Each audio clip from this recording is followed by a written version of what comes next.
Hey guys, it's Aoife from Fred Weasley Died Laughing, and I'm here today with my top 5 Wednesday. So today's top 5 topics is debut novels, so your top 5 debut novels. So this is really exciting. I had a whole list of novels and I had to choose my 5.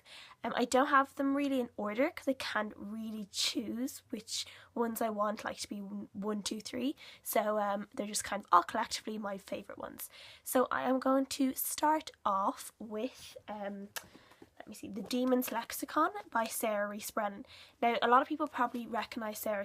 I think she's good friends with Cassandra Clare, the author of the Mortal Instruments, and she's co-written a few books with Cassandra Clare as well for that for the Magnus Bane, those little books.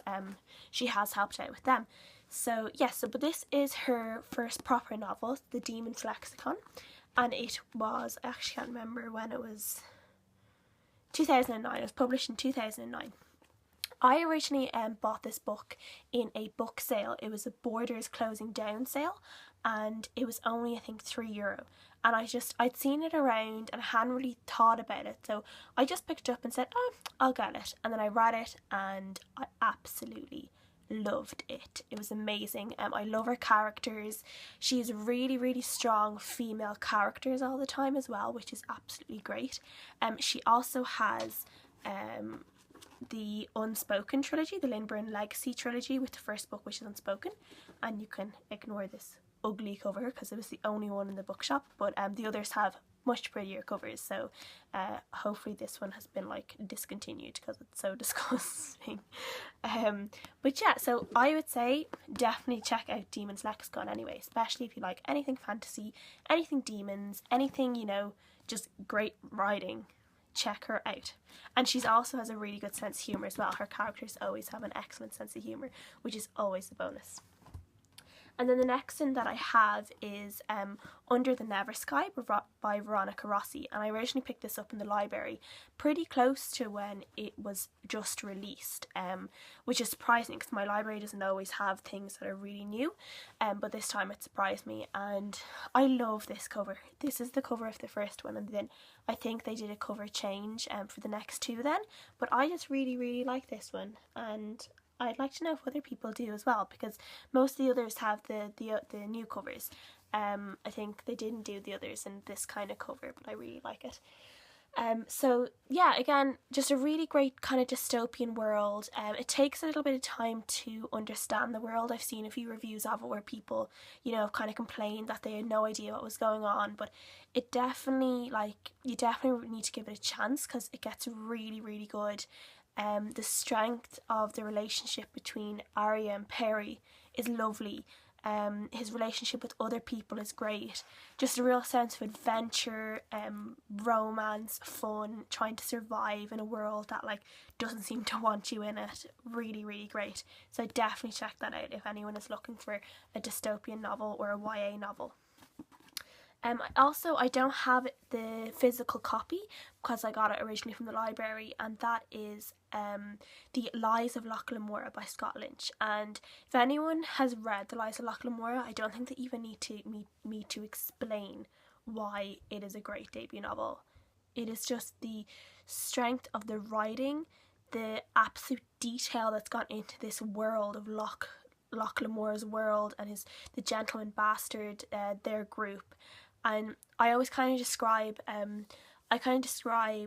Locke Lamora as a strange kind of Oliver Twist / kind of Robin Hood / I don't know, almost like you could say the Three Musketeers, and that there's the band of brothers kind of, and it's so good, and it's just such excellent writing. And I think really, if you like Game of Thrones, you will like the Lies of Locke Lamora. It's really kind of the fantasy and the suspense in it, and the real you don't really know if a character is going to survive through the next chapters. That really kind of grips you as well, and I think it's really worth a read. So if anyone hasn't read the Lies of Locke Lamora, go and read it now because it's really good. And then the next one that I have as well, I also got it from the library, so I don't have it, and that is Ready Player One by Ernest Cline. I've only read this recently. I've only read it in the last few weeks. Last month I read it, and I think he did write a smaller book before this, but the Ready Player One is described as his first novel, and it's so good. I really liked the description of Ready Player One, that it's a mix between The Matrix and Charlie and the Chocolate Factory. I think there's real diversity in the Ready Player One as well. He kind of talks about, different races, different sexualities, kind of openly talks about like loads of different things teenagers experience when they're growing up. And I think it's just really, really great, and it kind of combats things of loneliness and seclusion and just everything like that. It's just really great. It really comes across in the writing.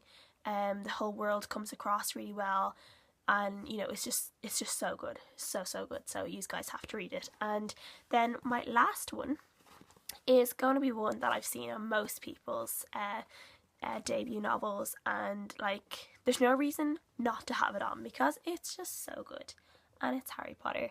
And as you can see, this copy is really old. It's all like yellow and like peeling, and this book has been read about, I would say, more than 20 times. Definitely read it more than 20 times.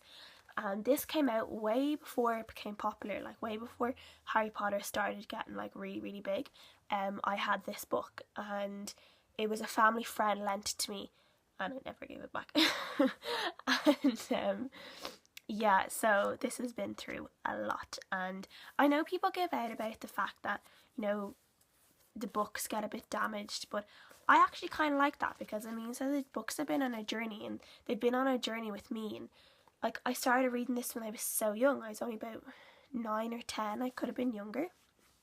So that has been through me through like a lot of my childhood, all my teenage years, my adult years. Now it's come, and it's going to continue with me until like, I'm really, really old. Hopefully, I hope to still have this book.